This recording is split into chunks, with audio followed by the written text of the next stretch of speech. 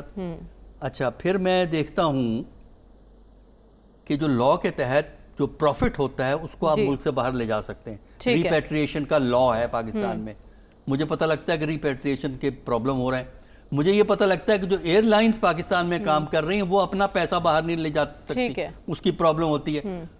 تو پھر اس کے بعد دیکھتا ہوں سیاست میں گڑبڑ ہے. پھر آپ کہہ رہے ہیں کوئی کیوں انویسٹ کرے گا, لیکن آپ نے ایک بات کی کہ پولیٹیکل سٹرکچر جو ہے اس میں اتنی کیپیسٹی نہیں ہے کہ وہ امپلیمنٹ کر سکیں ان پروجیکٹس کو. لیکن رسول بخش رئیس صاحب, آپ کو نہیں لگتا کہ اب وقت بدل چکا ہے اور SIFC کے تحت ایک ایسا پلیٹ فارم موجود ہے جس نے بیڑا اٹھایا ہے کہ معاشی بحالی میں مدد کرے گا, اور اس وزٹ پہ بھی سپاہ سالار صاحب بھی ساتھ گئے ہوئے ہیں, تو اس کے باوجود امپلیمنٹیشنز میں مشکلات کا سامنا ہوگا؟ دیکھیں, وقت تو بدل چکا ہے لیکن اداروں کی کارکردگی میں کوئی تبدیلی بڑی نہیں آئی. اسی لیے تو وہ اسپیشل انویسٹمنٹ کونسل ہمیں بنانی پڑی. اس پر اعتماد اور اس کے اثر رسوخ اور اس کے سٹرکچر کے بارے میں ابھی تک لوگوں کے ذہنوں میں, جو باہر کے لوگ ہیں, وہ زیادہ تر کلیئرٹی نہیں ہے. جو ادارے ہیں, جب تک 3 ادارے کام نہیں کریں گے باہر کا انویسٹر نہیں آئے گا. ایک آپ کی قانون اور عدالت کا نظام ہے کہ انصاف فوری طور کے اوپر ملنا چاہیے. دوسرا جو سب سے بڑی بات ہے وہ آپ کی نوکرشاہی یا بیوروکریسی ہے کہ وہاں پہ اگر کوئی انویسٹر آتا ہے, ہاں ون ونڈو کرتے رہتے ہیں, لیکن یہ ہے کہ اگر ہر جگہ کے اوپر رکاوٹیں ہوں تو کیوں کہیں پہ سرمایہ دار یہاں پاکستان میں آئے گا.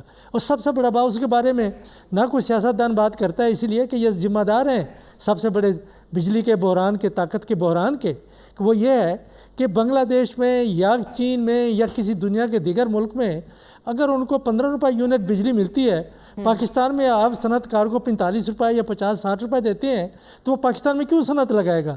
ان کے بارے میں آپ بات نہیں کرتے. آپ کہتے ہیں کہ چین کی کمپنی آئیں گی, کچھ چین کی کمپنی اپنے ساتھ بجلی لے آئیں گی, وہ تو یہاں پیدا کرنی ہوگی. اس سٹرکچر کو آپ صحیح کریں. اس کے بعد آپ کی جو صنعت ہے, جب تک کہ پاکستان کی صنعت کو آپ ترقی نہیں دیں گے, آپ اس وقت تک یہ جو بیلنس آف پیمنٹ ہے یا ٹریڈ ہے, آپ ادھر ادھر مانگے سے کب تک کرتے رہیں گے؟ آپ کی امپورٹ سے آپ کو ایکسپورٹ کرنی پڑیں گی. اس کے لیے آپ کو پاکستان کا جو صنعت کار ہے اس کو سہولتیں دیں. بجلی جو کم لاگت پر پیدا کرنے والے یونٹس ہیں, آپ ان کو اس کے بارے میں جو شہباز شریف صاحب ہیں وہ کیا کر رہے ہیں, ابھی تک کیا کیا ہے؟ پرائیویٹائزیشن کتنا ہوئی ہے؟ جو نوکرشاہی کی ریفارم کوئی ہوئی ہے؟ اسی طرح سے لالے تللے ہیں, اسی طرح سے موج میلے ہیں. تو ٹھیک ہے, آپ کے سب کچھ ایسے چلتا رہے گا تو پھر مشکل ہو جائے گا ایسے منصوبوں کی امپلیمنٹیشن. صافی صاحب, ایک طرف ہم سرمایہ کاری کی بات کر رہے ہیں, پھر CPEC کے اپگریڈیشن کی بات کریں, دوسری طرف IMF بھی کھڑا ہوا ہے اور وہ کڑی شرائط لگانے کے لیے تیار ہے ہم پر. ہم کہاں کھڑے ہیں؟ دیکھیں, ہم تو وہیں کھڑے ہیں جس کا ہم ابھی تھوڑی دیر پہلے بات کر رہے تھے کہ پاکستان کی سیاست معاشرت جو ہے وہ ایک تصادم کی کیفیت سے دوچار ہے. لیکن چین اور پاکستان کا معاملہ تھوڑا سا ہٹ کے ہے.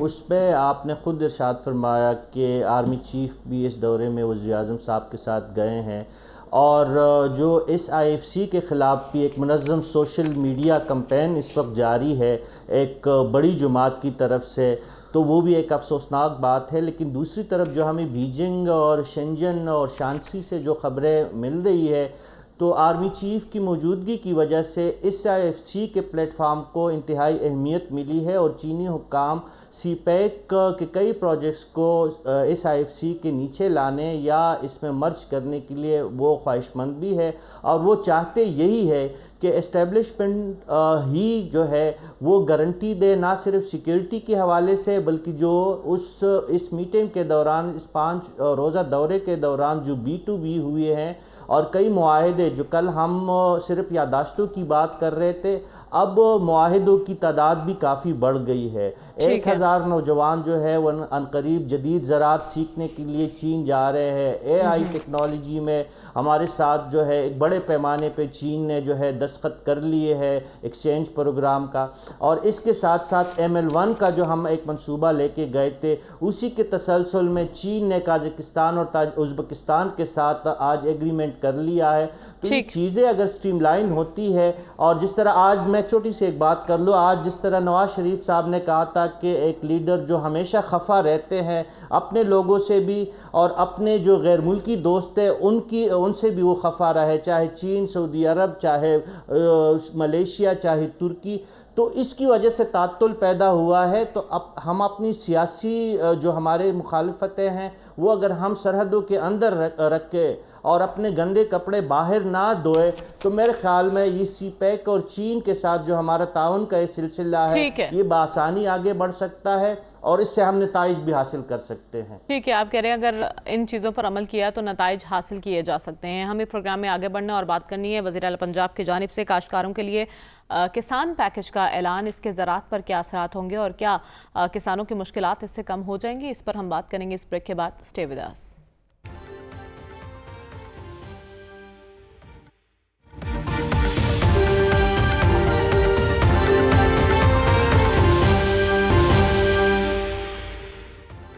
ویلکم بیک ناظرین. پنجاب گورنمنٹ نے کاشتکاروں کے لیے 400 ارب کے پیکج کا اعلان کیا ہے. آسان قرضے دینے کے لیے کسان بینک بھی قائم کیے جائیں گے, اس کے ساتھ ساتھ سبسڈیز دی جائیں گی, چھوٹے اور بڑے ٹریکٹر پر کسان کارڈ بھی تقسیم کیے جائیں گے.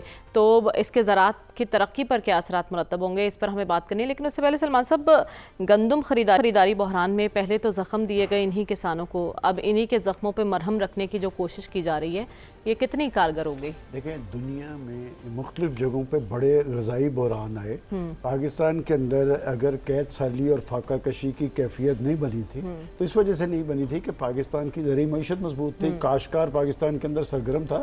آپ نے درست نشاندہی کی ہے کہ گندم کا بحران اس کے اثرات کیا ہیں, وہ جو غریب کاشتکار نے بھگتا ہے یہ آنے والے انتخابات میں ضرور پتہ چلے گا, اس لیے کہ وہ اس کا سب کچھ اس کی وہ فصل ہوتی ہے سالانہ. البتہ یہ جو 400 ارب کا منصوبہ ہے, میں سمجھتا ہوں 400 ارب میں سے اگر 200 ارب بھی صحیح مہینوں میں لگ جائیں تو اس کے یقیناً ثمرات سامنے آئیں گے. اور یہ جو ٹریکٹر والی فیسلٹی یہ بڑی امپورٹنٹ ہے, 50% چھوٹے ٹریکٹر پہ اور 70% بڑے ٹریکٹر پہ, یہ اگر بڑے زمینداروں کی بجائے چھوٹے کاشتکاروں کو مل جائے. 70% ہے اور بڑے ٹریکٹر پر 50% ہے. نہیں, اچھا میرا خیال تھا 50% چھوٹے پہ اور 70% چھوٹے پہ 70%. میں کہتا ہوں یہ اگر فیسلٹی بڑے زمینداروں کی بجائے چھوٹے کاشتکاروں کو دے دی جائے تو ان کی فصل بھی دگنی ہوگی, وہ اپنا ایک قومی کردار بھی اس حوالے سے ادا کریں گے. میں سمجھتا ہوں کہ پاکستان کے حکمرانوں کو, اور خاص طور پہ جو ہماری پارلیمنٹ کے اندر 70% زمیندار کلاس بیٹھی ہے, کاش وہ بھی کبھی کاشتکاروں کے حقوق کا, ان کے مسائل کا, ان کے مشکلات کا ادراک کرتے ہوئے اس کا تحفظ کر پائیں. ٹھیک ہے ڈاکٹر صاحب, یہ اقدامات کافی ہوں گے کسانوں کو ان کا غم بھلانے میں؟ دیکھیے, ہمارے یہاں فیشن ہے یہ پیکج, کسان پیکج, ینگ کا پیکج, سینئر سٹیزن کا پیکج, اور یہ ہر حکومت نے کیا ہے. پی ایم ایل این کی پرانی حکومت بھی کرتی رہی, پھر پی ٹی آئی والوں نے بھی اسی قسم کے پیکج چلائے, اور اب یہ حکومت پیکج چلا رہی ہے. ذرا جو پچھلے پیکیجز ہیں ان کا ذرا تجزیہ تو آپ کریں کہ جو اوریجنل آبجیکٹیو اعلان کیے گئے کہ ہم اتنا پیسہ تقسیم کریں گے, کیا ایکچولی وہ پیسہ تقسیم ہوا؟ نہیں ہوتا. وجہ پتہ کیا ہے کہ یہ جب لانچ ہوتا ہے بڑی دھوم دھام سے ہوتا ہے, میڈیا کا ایک بڑا شو ہوتا ہے, اخباروں میں کلر اشتہار چھپتے ہیں اور پیسہ تقسیم ہونا شروع ہو جاتا ہے. کچھ عرصے کے بعد نیا پیکج آ جاتا ہے کوئی اور, اب کسان پیکج ہے, پھر وہ کوئی ذمہ دار پیکج آ جائے گا. اچھا, وہ کسان پیکج کو بول دیں گے, وہ نیچے رہ جائے گا, نئے پیکج کے پیچھے دوڑ پڑیں گے, پھر وہ کسی تیسرے پیکج کے پیچھے دوڑ پڑیں گے. بات یہ ہے کہ اگر تو آپ وہ کسان جو یہ کسان ہے ایگریکلچر کے جو انپٹس ہیں ان کی پرائسز کو آپ کنٹرول کر سکتے ہیں, ٹھیک ہے, اور خاص کر مارکیٹ کو کنٹرول کر سکتے ہیں, اور کسان خاص کر غریب کسان کو انصاف دے سکتے ہیں, تب تو پیکج کے کوئی معنی ہیں. ورنہ اس پیکج کا وہی ہوگا جو پی ٹی آئی نے پیکج دیے تھے, پی ٹی آئی سے پہلے پی ایم ایل. ٹھیک ہے, آپ کہہ رہے ہیں اعلان کرنا آسان ہے, دعوے اس سے بھی زیادہ آسان ہے, لیکن حقیقی معنوں میں یہ پیکج اس کی رقم ان کسانوں تک پہنچ سکے گی یا نہیں یہ دیکھنا ہوگا. اسی پر بات کریں گے اس بریک کے بعد. Stay with us.